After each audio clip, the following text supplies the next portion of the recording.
salesmen mind control their customers. They take their customers on a test drive, and at the right moment, they turn to the customer who's driving the car and say, "Is this the kind of car that you can see yourself driving?" And that causes the short circuit in the brain of the customer who's driving the car, because how can he see himself driving the car when he's really driving the car? So his eyes glaze over for just a brief moment, and the car salesman takes that moment to just take over his brain. And he says, "I'm glad you're going to purchase this car, sir. So let's go back to the dealership." Okay, and he just basically programs the zombie and turns the customer into a zombie who just obediently drives back to the dealership.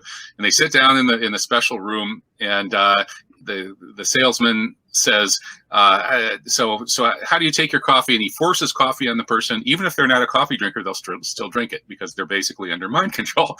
And they end up walking out buying a car that they had no idea that they were going to buy. So that's just one example. And they got that. They call it the Gruen transfer, when the person's eyes glaze over, in this case, because they're trying to imagine themselves driving the car that they are driving. But you can make somebody's eyes glaze over in all kinds of ways. And one of them is by traumatizing the person. And so there are like, dark shamans who mind control people in Central America through a combination of terror. And there's some drug they use that's become a date rape drug.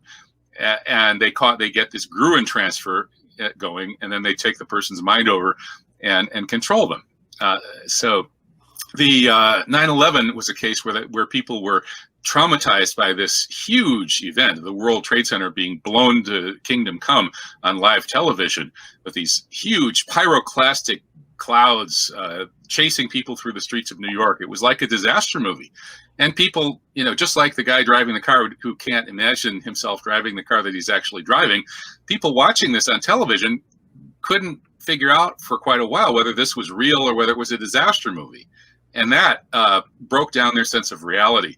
And the trauma then, when they were being told it was real, and there were 3,000 people dead, just wiped them out. And Martha Stout wrote a book called The Paranoia Switch, which she cites some very good research showing that about half of the American people suffered clinical PTSD based on the images that they'd seen on television on 9/11.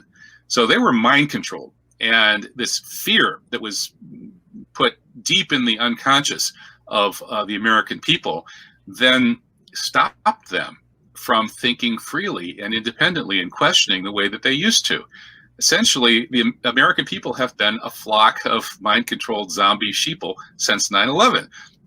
And I think that's the reason why, even though my colleagues were quite open to the likelihood of 9/11 being a false flag operation, they had that paralyzing fear that prevented them from speaking out or doing anything about it. And of course, some of that fear is rational because they knew, as they could see what was happening to me, with suddenly I'm dragged on Fox News and, I've got my 15 minutes of fame and it's all, I'm being attacked left and right. They could see that might happen to them. And so they didn't want it to happen to them.